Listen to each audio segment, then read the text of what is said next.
My name is Charlie, and I'm a proud member of the St. Mark's Students in Action Club. I'm one of 20 people from our school that went on a service trip to the Dominican Republic for a week in January. We served over 5,000 people across 12 villages by working on construction projects, running medical clinics, and distributing food to the impoverished villages hidden in the sugarcane fields. These villages are called bateys. They house the migrant workers who cut all of the sugarcane in the Dominican by hand. Often being built with scrap material, the bateys themselves are not beautiful, but the people are. Here's a short video about our trip.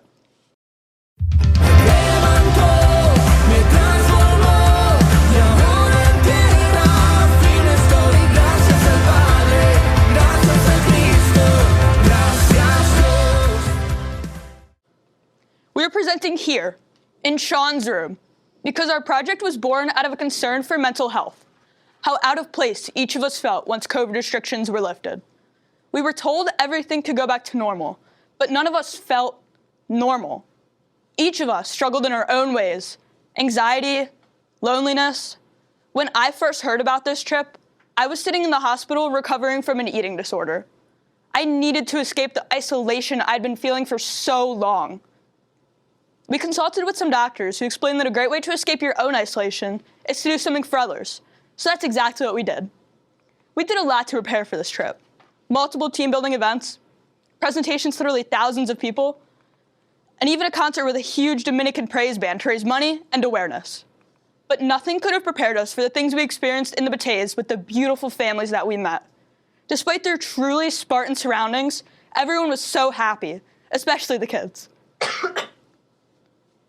One of the things that I will never forget is a conversation that I had with a girl in a batey using Google Translate. After learning we were both 16 years old, her translated response was, "We are equal." We are equal. Of course, she was referring to our age, but truly, despite all of our differences, I'm a guy from the suburbs and she's living in a sugarcane field, and yet we're both just kids trying to make the world a better place. We are equal. Hi, my name's Bray. Let's talk about our impact, and we'll do it by the numbers. So on the morning that we left, we felt not only blessed by all of the people around us, but by the 165 donors that helped make this trip possible. Due to our fundraising, over half of our participants were able to receive some sort of financial scholarships for this trip. We formed dozens of human conveyor belts, which moved over 70,000 pounds of rice and over 12,000 pounds of cinder blocks. And in the Dominican, cinder blocks make everything, including a prosthetics clinic that we're helping Graviel build. Our clinic will help millions of amputees for free. We held hands almost 10,000 times. We gave almost 1,000 piggyback rides, and we prayed over 473 families and their homes while distributing food. We held a party for 147 kids, and we brought 9 giant red bags holding $50,000 worth of medicine that will help serve over 250,000 patients at our partner hospital this year. These generous donations came from people like us in the U.S., such as doctors cleaning out old medical closets. We brought 3 bags of baseball gear, which will help form 1 new youth baseball league, and we nearly ruined 2 sets of braces trying the raw sugarcane. And even though our hug count went into the 10,000s, there were not nearly enough. This little guy loves giving hugs. He told me his name was Leche, but we just recently found out that leche means milk in Spanish. So he could have been telling me his name, but he may have really just been asking for some milk. But the number that stands out the most to me is the number 1. We sang 1 song every morning in the Dominican. Here's a little video about it. Every morning while we were in the Dominican Republic, we sang this song. It means so much to me because it talks about living in the goodness of God. With all the work we did, fun we had, and kids we met, it showed me that we can truly live in the goodness of God. All my life you have been faithful. All my life you have been so good. Every breath that I am able, I will sing of the goodness God.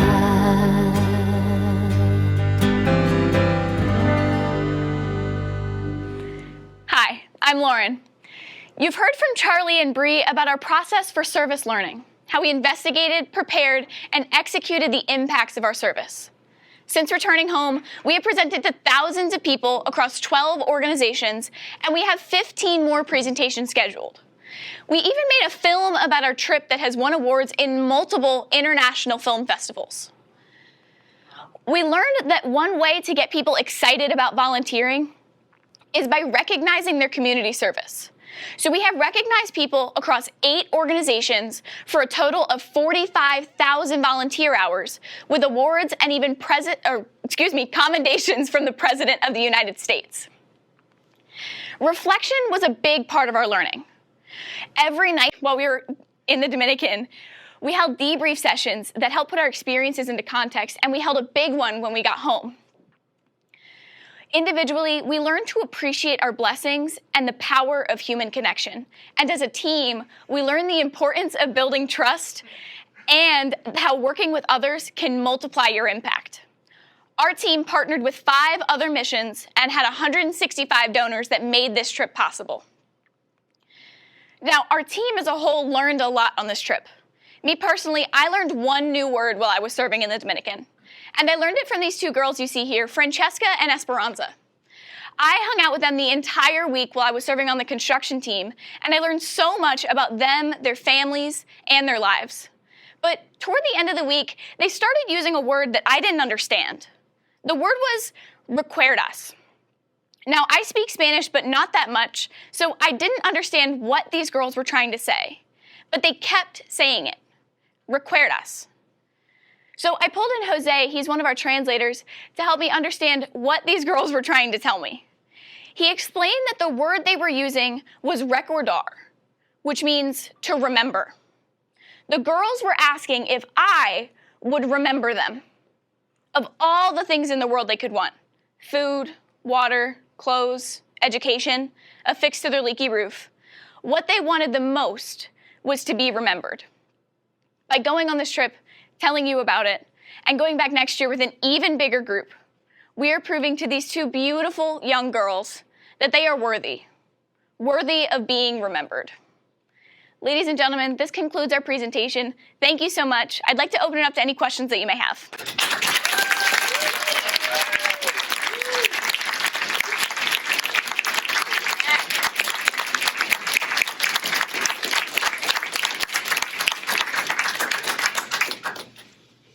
Do we have any questions? Yes. How much did it cost to go on the mission trip? In total, it cost about $2,000, but with a bunch of fundraising that our whole entire team was able to do through friends, family, grants, and a huge Dominican praise band that we had, we were able to fund a partial scholarship or a full scholarship to over half of our participants. Wow. Great question. Yeah. If I wanted to go on this trip next year, would that be possible? Absolutely. How would I go about it? Sure. So we're working toward getting interest meetings scheduled in early next year so we can start planning for as many kids as possible to expand this trip as much as possible. And we're going to continue to do fundraising to have more scholarships. And yeah, so absolutely. Yes. Can you tell me what Bree and Charlie, what you learned from the trip? So before the trip, I'm not a very together person. I'm kind of just solo, just me. This trip honestly brought me together with a lot of people, and I learned a lot of teamwork and trust that I may not have had before, especially with the team building that we did on the low ropes course before the trip even happened. But Charlie, want to talk about what you learned? Yeah. So we all had many uncomfortable experiences while we were in the Dominican, some mental, some physical, but just talking with everyone and learning that I wasn't alone really helped me through this, and just learning that I can rely on these people. Great. Thank you. Awesome. Do we have any other questions? Yes. Why did you choose the Dominican Republic of all places? That's a great question. Do either of you guys want to take this, or you want me to take it? Okay, so we chose the Dominican because we have partnered with some missions that specifically serve in the DR. And working with our team, we knew that some people spoke Spanish, and so that would kind of cater to many people in the Dominican speaking Spanish. And also, we decided to choose the Dominican because Haiti, in Haiti, I don't know if you know, there's a lot of things going on. And so a lot of people are immigrating from Haiti to the Dominican. So we're actually working with a lot of Haitians, but in the Dominican. So we're expanding our impact not just straight to Dominicans, but also to Haitians. Yes. So you guys did a fantastic job. Thank you. And it sounds like it was a really great trip. But Yes. tell me about, I'm guessing there might have been a hiccup somewhere. So tell me about one hiccup and how you all pivoted or how you moved on with Yeah, go something for that it. didn't go as you expected. Yeah. Okay. So This could take a while. As you know, just going into a new country, there's a lot of different possibilities for illnesses and different sicknesses. So personally, I have a phobia of people getting sick. So that is a big no-no for me. And it was going well. I thought we were all good, healthy. But one of the girls that was staying in our room with us got a bug, like food poisoning, something like that. She got very, very sick, and that honestly stressed me out a lot. So I talked to my mom about it, who went on the trip. She's back there, crying, panic attack, a little stressed. But after I talked to the rest of my team and realized that we were all having the same concerns, we talked about it and just them Found a solution. Our solution was kind of just sticking together and supporting one another through my hard time. We also, as a team, there's a lot of different things that go on at the boarding house, at the house that we stay at. Like when we got there, they said that the rule for going to the bathroom is if it's yellow, let it mellow, and if it's brown, flush it down. So that's obviously a little bit uncomfortable, and it's a big adjustment for a lot of people here because we usually don't have to do that. And we also had something called toilet tongs that were very, very common and were in every single bathroom stall because the pipes, the sewage pipes, are not wide enough for the toilet paper to go through like clearly. So we aren't allowed to put the toilet paper in the toilet. It goes in the trash can. And so it was a big what is going on here? A big adjustment for everyone. It's a little bit uncomfortable. But yeah, so those were some things that we had some issues with.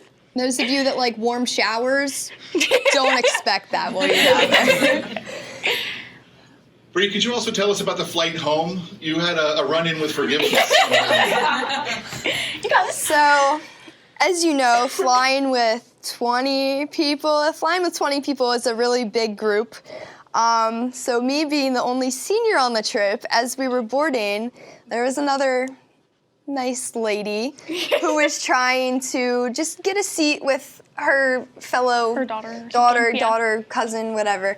And I politely asked her if she could just sit somewhere else so that all of our, younger classmen could just stay together, because I think it was only 4 of us that brought their parents with them. So it was very uncomfortable for a lot of the rest of the people in our group. So I decided to make some bad decisions, and jump over a seat and tell her that she couldn't sit there, which made her very upset. But she ended up being very upset about it later, about how she treated me while I was asleep. And she went up to Ty and she apologized, and she asked if she could speak to me after. And we ended up talking after and apologized to each other. And she realized that her actions and my actions actually helped her grow closer to God by hearing about what we were doing on this trip. So yeah. By the end of their conversation, we had her following our Facebook page that we posted on throughout the week, so she could figure out what we were doing and get some more info on it. So, yeah. Any other questions? Yeah. Do you have any plans to expand to other locations or countries? That's a great question. I'm sure we're going to want to expand to further locations in the future. At the moment, this next year, I'm sure we're planning on just going to the Dominican. But if there's other locations that would love our help, I'm sure we would love to go. So yeah, great question. Yes. How many people can you accommodate on your team? How many people? Sounds like I think everyone in this room wants to go now. So the house that we stay at can accommodate about 150 people, but that's pretty tight quarters with bunk beds and everything like that. So we usually max out at about 100, but that's including, that has to include the mission that we work with that helps make this possible. They've been doing this for about 30 years. So we'll probably max out at about 50 or 75, depending on the size of the other mission as well. Yeah? So can I expand on Dr. Kurtz's thought? Is it better to have more in one place to have the impact, or if you're going to get 50 or 75, to split that group and hit 2 countries and areas that need our help? You want to take this one? Sure. That's a very good question. And although, like, what we're focused on right now, I think just because this is the first time we brought the St. Mark's group to do it. So it's still kind of, I mean, not new to Lauren, but new to me, new to Bree, new to everyone else here. So I think at least for this year, we're focusing on going just the Dominican, but that is a great, I mean, that's definitely Staying together in one group, yeah. Yeah, staying together in one group. But that is definitely a great, like, something that I at least will think about a lot more now is how else can we, like, branch out and, like, serve others more. Yeah. It's a great question. Yes. How has it been received by the St. Mark's community, in all, like, presentation? Well, with about 700 other people. So how has that been received? So they have received it so well. They have I hope they've loved learning about it because we love talking about it. We were able to present it at a prayer service before we left and got a lot of interest from that. And also many people have been hearing about it and friends talking about it, and they're all like, oh, I want to go, I want to go, I want to go. So it's been expanding a lot more, and overall, like, everyone learning more about different ways that we can serve the community has been so helpful to our education. Just going to expand one. Sure. Sometimes we hear, we have so much to do in this country. Why do we go somewhere else to do it? Sure. What is your answer to that? Because I used to get that with going. We do, yeah. So we do have a lot of work to do here in the U.S., and that's why I think we love having so many volunteers and being able to recognize all of those volunteers. But we go to the Dominican because it's a little bit of a different experience. There's different lifestyles, there's different rules, and lots of different people. There's a language barrier you have to work through, and going to the Dominican, being in a different country. Overseas, everything like that. It really helps bring the team together. Like, I know I am so close with everyone who went on the trip, much closer than I was beforehand. So being able to build that team aspect of it has been so helpful that I don't know if you can really build in the U.S. here. So, yeah. Any other questions? Yes. Was the language difference a barrier that was challenging? You want to talk about this one? Sure. So in the Dominican, some of the bateys we went to spoke mainly Spanish, and some spoke mainly Creole, Haitian Creole, because they're migrants from Haiti. It was a barrier in some ways, more in the specifics, but also we had translators. But overall, I feel like we communicated more like with emotion than with language in a lot of cases. Yeah. And even though I'm only in Spanish 3, like I'm not fluent at all. But I was still able to communicate with the people there and still able to form bonds with the kids there. Yeah, like a hug or a high five or holding a hand while you're walking along the path just goes such a long way past anything that you could be able to say with a language barrier or not. So. And especially with the kids, it's very easy to understand that if I hand them my phone, they know how to get to Subway Surfers like that. So. Yes. Any other questions? Okay. And it looks like you have one more. I do. Sure. And I apologize. No worries. You were there to help build a facility that was kind of like a hospital clinic? Yeah, so we were there for multiple different reasons, for medical clinics, construction work, and food distribution. One of our construction projects is building a prosthetics clinic, and that's in the center of where we stay. And so a lot of people, I think 6 or 7 million people in the Dominican are amputees. And there's a number of reasons for that. But Graviel, he is an amputee himself. And when he got a prosthetic, he realized how much it changed his life. And he wanted to be able to do that for other people. So he is providing those millions of prosthetics to the people in the Dominican for free. But we are helping him build that because volunteer work has been helpful for him and his costs and being able to move stuff. We get like our bigger groups help move the cinder blocks a lot faster, and it just helps speed the process along. And it's really great to see how all the building comes together, especially with cinder blocks rather than something else, like something different or anything like that. So. And it's not just a project that they do while they're there. They also bring this stuff home. Yeah. Temple and the. I have, yeah. So when I heard, the first time I went, I met Graviel, and I was super interested in his mission and his goals. So I went home, and anytime I saw someone who could have been related to, like in connection with a hospital or an ambulance or a prosthetics clinic or anything, I would ask them, hey, do you know anyone who works with prosthetics? Do you know anyone who has a closet of prosthetics that we can donate to Graviel? And through a ski instructor that I used to have, his dad is actually the CEO of Temple Hospital, and he connected me with a warehouse in Oklahoma that now supplies Graviel with many of his prosthetics that help serve the people he's helping. That's amazing. Have you found out the status, like how far along did you, with your assistants, who the building is complete? Have you checked in? Is it complete now? So it's not complete. The building process in the DR is a little slower than what we might have here.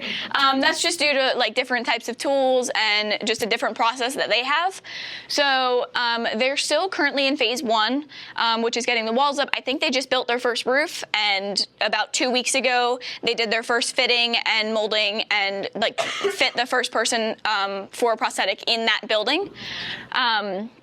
So they are still in phase 1. It's still like dirt on the ground and some walls. Not all of the rooms have roofs, but it will, I think by 2025 or 2026, it's going to be complete. 2 floors, elevator, with a 3D printer that is going to be able to print prosthetic arms, that when you bend your elbow, it'll close the hand, and when you open it, it'll open the hand. So, yeah. Great questions. Yes. How can people who don't necessarily want to go on the trip but still want to help out contribute to the mission? Sure, that's a great question. Do either of you want to talk about it, or you want me to? Do you want to get it? No. Oh, okay. Okay. So there are actually multiple ways. If you would like to do monetary donations, they accept that. There's a way to sponsor a child in the Joe Hartman School, which is a school in a barrio, which is a city in La Romana built on top of a trash heap. So most of the kids there don't receive adequate schooling unless they go to the school, and they can only go to the school with sponsors. Other ways are just reaching out to people, and if you know anyone, for example, for the medical clinic, or we partner with a hospital there, the Good Samaritan Hospital, they both always need supplies, and we do hygiene kits. I think that's most of it. So as Charlie said, the donations are always really helpful. Also helping raise awareness, even if you don't want to go on the trip, helping to raise awareness. In September, we're going to have, as Charlie talked about, the Dominican Praise Band. They're called the Maranatha Band. They're a big Christian band, about 19 people, and they're going to come to St. Mark's and do 2 performances in one day, one assembly and one alumni event at night. So being there and supporting them and helping get that ready is also going to be a huge help to make this trip possible. So that's a wonderful question. Any other questions? So can you confirm it was $2,000 per person to attend? Yes. Okay. Brilliant.